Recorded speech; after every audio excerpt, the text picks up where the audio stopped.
There is a particular kind of stillness that settles over a small Indiana town in the gray weeks between November and December. The fields have been emptied. The harvest is over. The soil has hardened and turned the color of old rust, and the sky above Carroll County presses down flat and pale, as though the world itself has closed its eyes. It was into that stillness, that particular waiting quiet, that Deborah Lynn Wiseman walked out of her front door on the morning of November 14th, 1999, kissed her two young daughters on the tops of their heads, and was never seen alive again. She was 31 years old. She had brown hair that fell just past her collar. She drove a 1994 Ford Tempo the color of chalk dust. She worked the early shift at the county's largest grain cooperative, and she brought home dinner from the Dairy Queen on Friday nights because Fridays were a good day, and she believed in marking good days. Her older daughter, Emma, was 7.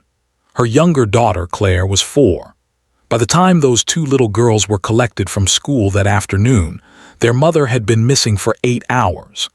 The investigation that followed would span 2.5 decades, touch 4 different agencies, and ultimately hinge on a single statement made not by an adult witness, not by a forensic specialist, but by a child who had been carrying the weight of what she knew for more than 20 years. The question that haunted Carroll County for all those years was never simply where Deborah went. The question, the one deputies asked in lowered voices, the one her mother never stopped asking from her farmhouse kitchen, the one that would eventually reach into the present and drag the past into a courtroom, was whether the man who stood beside her coffin ever truly wanted her found. Carroll County sits in the north-central section of Indiana, approximately 60 miles south of the Michigan border. It is a county of grain elevators and county fairs, of Lutheran churches and volunteer fire departments, of roads that run perfectly straight between fields that have been planted and replanted for 150 years. The county seat is Delphi, population then, roughly 3,000, a town known mostly for its courthouse square, its grain market, and the kind of collective memory that forms only in places where generations of families have lived and worked and buried their dead within the same 5 square miles. In 1999, the county was not a place accustomed to the particular kind of dread that comes with an unexplained disappearance. Crime existed, as it does everywhere, but it was the manageable kind: bar disputes, thefts, the occasional domestic disturbance logged in the sheriff's blotter and forgotten by Tuesday. A woman vanishing from her home on a Sunday morning was something else entirely.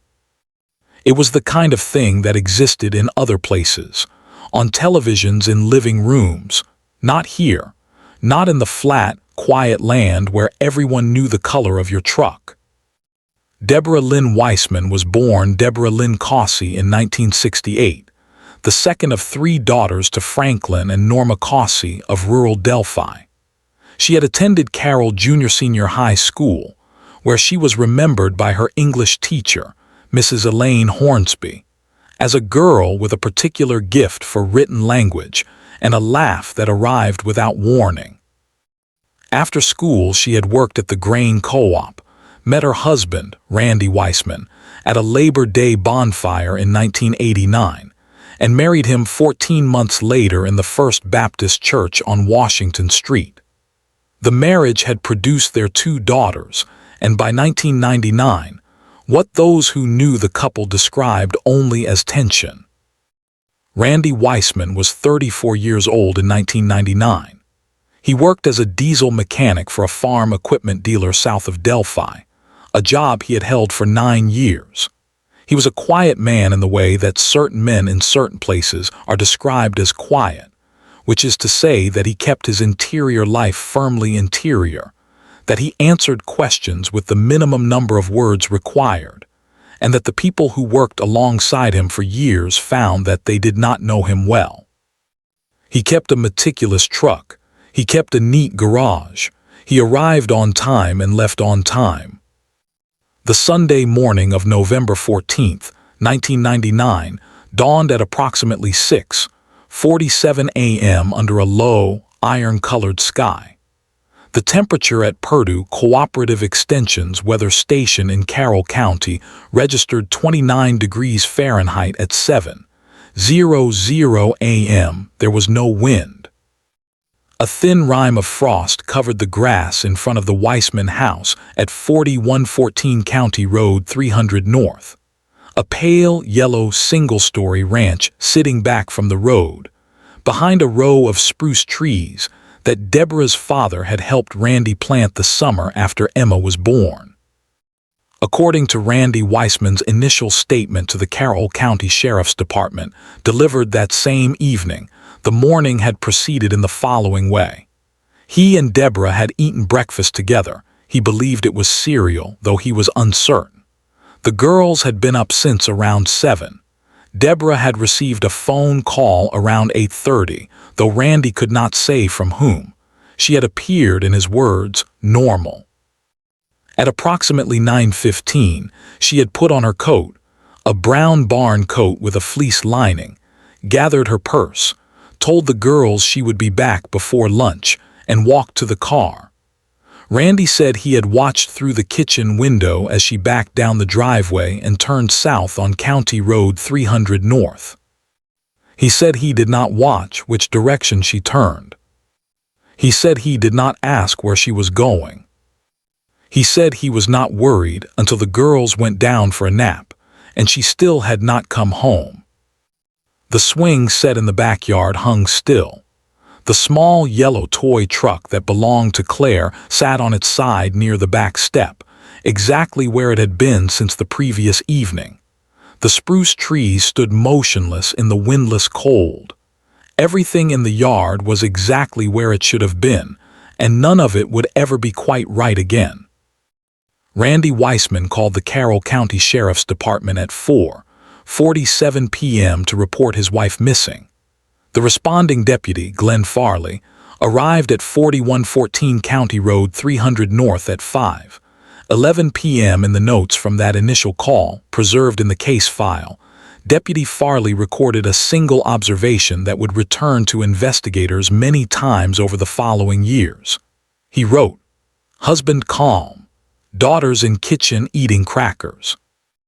Asked if he had tried calling her family, he said he had not thought of that.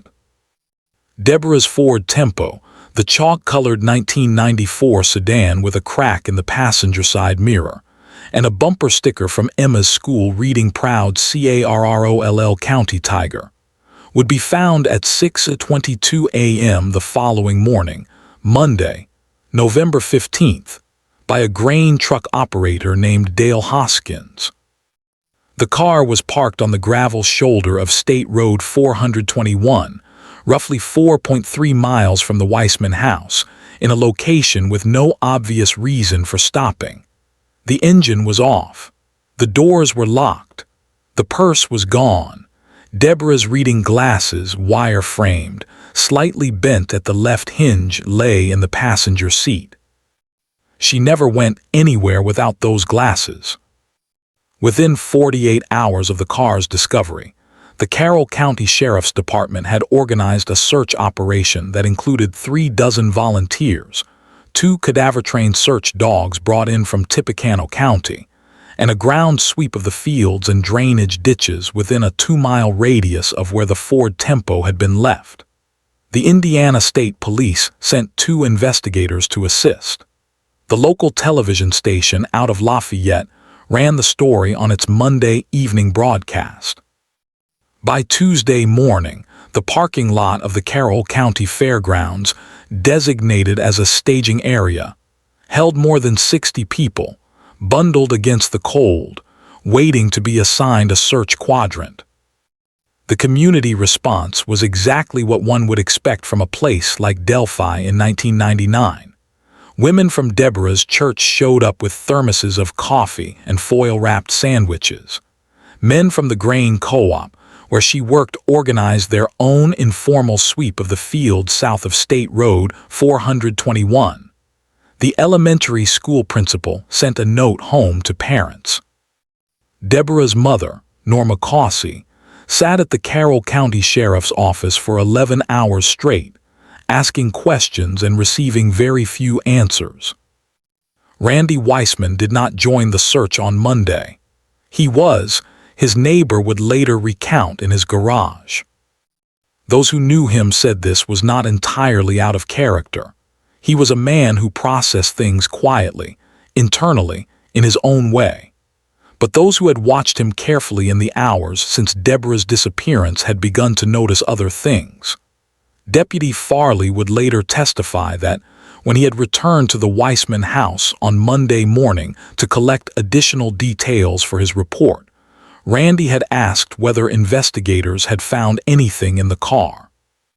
When Farley said they had not yet completed their examination, Randy had nodded and said, "Good." He had corrected himself almost immediately, adding that he had meant good in the sense that it meant they still had avenues to pursue. But the word had landed in the room with a particular weight, and Farley had written it down. Deputies whispered quietly among themselves about another detail. Randy Wiseman had told investigators that he did not know the destination of his wife's Sunday morning errand. This was, in itself, not impossible. But three separate individuals, Deborah's sister, Patricia Causey Briggs, her closest friend, Sandra Mead, and a co-worker named Jerry Tuft, all told investigators that Deborah had spoken to them at various points in the preceding weeks about a marital conflict significant enough that she had been considering, in her words to Sandra Mead, making some changes. Sandra Mead, interviewed on November 16th, stated, "She told me she had talked to someone at the courthouse about her options. She wasn't going to make a big announcement. She was just going to do it quietly. She didn't want a scene. She told me she had talked to someone at the courthouse about her options. She wasn't going to make a big announcement. She was just going to do it quietly. She didn't want a scene." Sandra Mead, interviewed November 16, 1999. Investigators confirmed that on November 9, 1999, 5 days before her disappearance, Deborah Wiseman had visited the Carroll County Courthouse and requested, from the clerk's office, information on dissolution of marriage proceedings. The clerk, a woman named Paulette Richter, recalled the visit and confirmed that Deborah had taken a single information packet and asked whether the process required her husband's cooperation to initiate. She had been told it did not. Randy Wiseman was asked about this. He said he was not aware that his wife had visited the courthouse. His face, Deputy Farley recorded in his notes, did not change when he was told. The physical evidence recovered in the first week of the investigation was thin in a way that the lead investigator, ISP Detective Harold Beam, found troubling.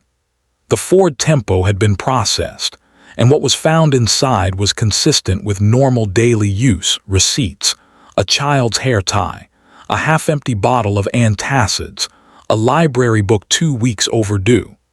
There was no sign of a physical confrontation in or around the vehicle. The driver's seat was adjusted to the position consistent with Deborah's height, 5 feet 4 inches. The fuel gauge read 3/4 full. There was no mud on the exterior beyond what would accumulate on any Carroll County gravel road. The odometer read 78,411 miles. Investigators had a record from Randy's own statement that the car had read 78,209 miles on the previous Wednesday when he had borrowed it briefly to run an errand. 4 days and 202 miles. The co-op where Deborah worked was 6 miles away. The courthouse was 2 miles from their house. The Dairy Queen was 3 miles. Sandra Mead lived 8 miles east. The school was 4 miles. Normal weekly driving, in investigators' estimation, would account for perhaps 80 to 100 miles in a working week. 202 miles suggested a trip of some kind, a trip in addition to ordinary errands. No one had been identified who had seen Deborah on any such trip. No receipts had been found suggesting a long drive. When Detective Beam asked Randy about the mileage on November 19th, Randy said he was certain about the 78,209 figure, but acknowledged that he could be misremembering. He had glanced at the dash in passing, he said. He had not been paying particular attention. For those who have ever found themselves watching a person's eyes while they speak and noticing that the eyes are telling a different story than the words, Detective Beam was watching exactly that. He had been watching it since the first night. He had simply not, as yet, been able to name what he was seeing. The search was formally scaled back on December 3, 1999, 19 days after Deborah's disappearance. No remains had been found. No witnesses had placed her anywhere after State Road 421. The phone call she had received on the morning of November 14th had been traced to a payphone at a convenience store on the south edge of Delphi. The call had lasted 4 minutes and 14 seconds. No identifying information was recovered. On December 22, 1999, 8 days before the end of the millennium, a county worker draining an irrigation channel approximately 12 miles southeast of Delphi recovered a brown barn coat with a fleece lining. A Carroll County Sheriff's evidence technician confirmed, on December 30th, that the coat had belonged to Deborah Wiseman. A single button was missing from the collar. The coat had been in the water for weeks. It yielded nothing further. By the spring of 2000, the investigation had not stalled so much as it had slowed to the pace of everything around it. The pace of the county, of the bare fields and the gray days, of a community that had held its breath for 3 months and slowly, reluctantly, had begun to breathe again. The case file grew no thinner, but it also grew no denser. It sat in Detective Beam's office in a manila folder inside a cabinet, beside other files, in a building that smelled of old carpet and burnt coffee. And Randy Wiseman, by the following autumn, had a new girlfriend. By the summer of 2001, Randy Wiseman had left the house on County Road 300 North. He had rented a 2-bedroom apartment in Lafayette, 50 miles south, close enough to the girls' school that joint custody remained logistically manageable, far enough that Norma Cossey no longer had occasion to pass his driveway on her way to the grocery store. The pale yellow ranch house with the spruce trees out front was sold to a farm family who had moved into Carroll County from Ohio. They painted it white. They took the swing set down. Emma and Claire Wiseman, 7 and 4 in 1999, now 9 and 6, were, by most external accounts, adjusting. Their teacher at Carroll Elementary reported that Emma had become quieter. The school counselor noted that Claire had begun drawing pictures in which the family figures included a woman standing slightly apart from the others, usually near a door. When the counselor, a thoughtful woman named Mrs. Phyllis Hartwick, gently asked Claire about the figure, Claire had said it was her mother standing by the door because she had been about to go outside. She had not elaborated. Mrs. Hartwick had noted the drawing in her records and called Norma Cossey, who had listened in silence and then thanked her quietly and hung up. Norma Cossey herself had become, in the years after her daughter's disappearance, a woman defined to the community by a single unwavering conviction, that her daughter had not left of her own choosing. She had said this to the Carroll County Sheriff, first in 2001, again in 2003, again in 2006. She had said it to the Indiana State Police Cold Case Unit when it was established in 2004. She had said it to a reporter from the Lafayette Journal and Courier who ran a brief update on the case on the 5th anniversary of the disappearance, in November 2004. She had framed a school photograph of Deborah at age 22 and placed it on the mantelpiece next to the wedding picture, and she spoke to both of them every morning while she drank her coffee. For those who have ever doubted someone you love, who have caught themselves wondering, in the dark and honest early morning, whether the story you have been given is the story that actually happened, Norma Cossey knew that doubt. She had turned it over every day for years. She had examined the morning of November 14th from every angle she could reach. She had read everything that had been written about the case. She had obtained, through a Freedom of Information request in 2003, a partial copy of the initial investigation file. And she had arrived, through all of that examination, at a conviction she could not prove and could not surrender, that the last person to see her daughter alive had also been the person who made certain that Deborah was never found. Randy Wiseman remarried in 2004. His new wife was a dental hygienist from Lafayette named Marcy Schuler. They had a son together in 2006. By every outward indication, Randy had rebuilt what had been disrupted. He worked. He coached his son's little league team. He upgraded to a newer truck every 3 years. He was, in the estimation of the people who knew him in Lafayette, a straightforward and unremarkable man. Emma Wiseman, his older daughter, stopped seeing him regularly when she turned 16. She did not, in later years, offer elaborate explanations for this. She said only that it had felt necessary. Claire Wiseman, the younger daughter, the one who had drawn the woman by the door, had nightmares for years. Her aunt, Patricia Cossey Briggs, told investigators much later that Claire had woken screaming at least twice a month through her entire childhood, dreams whose specific content she rarely described, and which always, when she emerged from them, left her sitting in the dark staring at the bedroom wall as though there were something written on it that only she could read. In 2009, Detective Harold Beam retired from the Indiana State Police.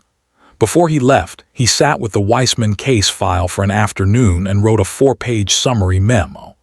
In it, he concluded that the physical and circumstantial evidence, while insufficient to support a charge, consistently pointed toward a single individual. He recommended the case be maintained as active.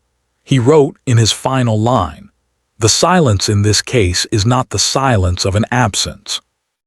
It is the silence of something deliberately constructed. The silence in this case is not the silence of an absence. It is the silence of something deliberately constructed." Detective Harold Beam, Indiana State Police, 2009. The case passed to a new investigator, ISP Detective Carroll Lynn Wiseman, who inherited a file now nearly a decade old and a witness community whose memories had softened and shifted with time. She made contact with Norma Cossey, who was then 71 and still living in the farmhouse east of Delphi, still with the photographs on the mantelpiece, still drinking her morning coffee in the same chair. She made contact with Emma and Claire, now young adults, both living in Indiana. Emma was working in hospital administration in South Bend. Claire was in community college in West Lafayette, studying nursing. In 2013, Detective Voss requested a forensic review of the original evidence: the coat, the vehicle records, the odometer discrepancy. The coat yielded nothing new. The vehicle records were cross-referenced with the county's fuel purchase logs from November 1999, which had been preserved.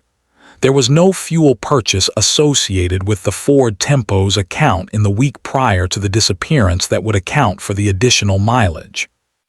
The mileage had been added in a single trip or a series of trips for which no receipt existed.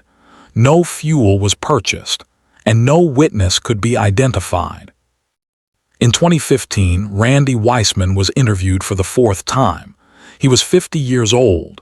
He was cooperative as he had always been. He answered all questions. He said he still thought about Deborah. He said he hoped someday there would be answers. He said, when asked directly about the odometer discrepancy, that he had probably been mistaken about the reading. He had simply noted it in passing, he said. He had never claimed perfect recall. He thanked the detective for her time as she left. Claire Wiseman, at that point 20 years old, had not been interviewed during the 2015 visit. She would be, 3 years later, under circumstances none of them, not Detective Voss, not Randy Wiseman, not even Claire herself, had anticipated. The trigger, when it came, arrived not through a new forensic technology, not through a deathbed confession, and not through a tip to a hotline. It arrived through a conversation between two sisters, held in a kitchen in South Bend, Indiana, on the evening of March 3, 2018. A Sunday, 19 years and nearly 4 months after their mother had driven away from the house on County Road 300 North and not come back. Emma Wiseman, then 25, had called her sister to discuss arrangements for their grandmother Norma's birthday. The conversation had turned, as their conversations sometimes did after a certain hour, to their mother. Emma had mentioned that she had been thinking about the case again. She always thought about it in November, and March had been a difficult month that year for reasons she could not entirely explain. She had said aloud, in the way that people sometimes say things they have been circling for years, that she had never understood how a person could just leave 2 children. She had not meant it as an accusation. She had simply been thinking. Claire Wiseman was quiet for a long time. Then she said she didn't leave. Emma asked her what she meant. And Claire, who had been carrying something for 19 years, had carried it in her nightmares, in her drawings of a woman by a door, in the particular quality of silence she had learned to maintain around the subject of her father, told her sister what she had seen on the morning of November 14, 1999. Claire had been 4 years old. She had woken early before her sister, before her parents, and had gone to the kitchen for water. She had heard her parents in the garage. She had gone to the door that connected the house to the garage and had opened it partway, and she had seen her father and her mother. Her mother had been upset. Her father had been standing very close to her. There had been a sound, and then her mother had not been standing anymore. Claire had not known at 4 years old what she had seen. She had gone back to bed. Later that morning, her father had told her that Mommy had gone out. She had believed him. She had believed him the way 4-year-olds believe the things that adults tell them, which is completely and without question. And the memory had settled beneath that belief, under years of nightmares and silence, and the particular architecture of a childhood organized around an absence, until the night her sister said the words out loud and something in Claire shifted. Emma Wiseman contacted Detective Carroll Voss the following morning, March 4, 2018, at 8:47 a.m. Detective Voss met with Claire Wiseman on March 7, 2018, at the ISB District 2 headquarters in Fort Wayne. The interview lasted 3 hours and 12 minutes. Present were Detective Voss, a forensic interviewer from the Carroll County Prosecutor's Office named Dana Pratt, and an ISB Victim Services Coordinator. Claire Wiseman, who was 23 years old, sat across a table from investigators and described, in a methodical and unflinching way, what she had seen at age 4. She described her father's posture. She described the sound. She described going back to bed and lying there in the dark, listening to the house. I always thought maybe I had made it up, or misremembered. I used to tell myself I was too little to know what I saw, but when Emma said how could she just leave, I thought she didn't. I know she didn't, I was there. Claire Wiseman, interview transcript, March 7, 2018. The investigation reopened formally on March 9, 2018. The Carroll County Prosecutor's Office, the Indiana State Police, and the Carroll County Sheriff's Department convened a joint case review on March 14th. All original evidence was re-examined. All original witness statements were reviewed. The odometer discrepancy was revisited with fresh attention. On April 2, 2018, Investigators obtained a warrant to examine the property at the former Wiseman residence. The pale yellow house on County Road 300 North, now white, now belonging to the Ohio family who had planted their own garden and repaved the driveway. Investigators were specifically interested in the garage. Luminol testing of the garage floor, conducted on April 4, 2018, produced a positive result in a section of the concrete in the northeast corner. The concrete in that section had been patched at some point after the original pour. The patch was younger than the surrounding slab by an estimated 15 to 20 years, consistent with work done in the late 1990s or early 2000s. The patch was professionally done. It was, a forensic contractor noted, the kind of work a man who knew how to work with his hands would do, and do well. Ground-penetrating radar was deployed on April 9th and 10th. An anomaly was identified beneath the garage floor at a depth of approximately 3.5 feet. Excavation was approved by the court on April 17th. On April 22, 2018, Earth Day, the irony of which no one in the investigation failed to note, the excavation team recovered human remains from beneath the garage floor of 4114 County Road 300 North. The remains were skeletal and fragmented. Forensic odontology confirmed identification on May 8, 2018. Deborah Lynn Wiseman, age 31, missing since November 14, 1999. She had been there the entire time. 18.5 years. Under the concrete. While Randy Wiseman gave interviews and thanked investigators, and said he still thought about her. Randy Wiseman was arrested on May 11, 2018 at 7:14 a.m. at his home in Lafayette. He was in the kitchen when the officers arrived. He was wearing a gray sweatshirt and reading the newspaper. According to the arrest report, he did not speak when the officers identified themselves. He did not ask why they were there. He set the newspaper down, folded it carefully along the crease, and held out his wrists.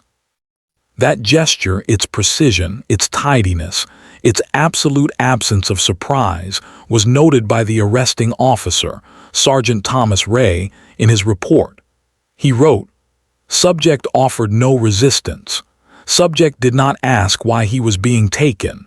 Subject's affect was consistent with a man who had been waiting for something for a very long time."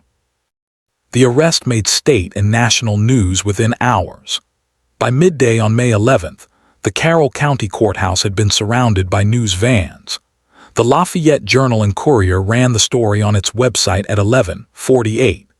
The Delphi community learned the news the way communities in 2018 learned news, in bursts, on phones, in the aisles of the grocery store and the parking lot of the feed mill, and the entryway of the First Baptist Church on Washington Street. The response was not uniform. There were those, Norma Cossey among them, now 79 years old, sitting in her kitchen with both photographs on the mantelpiece, who received the news in the particular silence of people who have been proved right about something terrible and feel no satisfaction in it. Norma is reported to have said only, "I know, I always knew," and then to have sat very still for a very long time. There were others, Randy Wiseman's colleagues from his years at the farm equipment dealer, acquaintances from the Lafayette neighborhood where he had lived for 16 years, parents from his son's Little League team who expressed disbelief. He had been, they said, a normal man, a quiet man, a man who showed up on time and left on time. One neighbor told a local television crew, "I just can't believe it. He lived right there. You'd wave to him every morning." This is the part of every such case that is most difficult to comprehend, not the act itself, but the ordinary life constructed around it and beside it, the years of waving from driveways, the Little League games, the folded newspaper on the kitchen table, the performance of normalcy maintained for 18 years in a county where everyone knew the color of your truck.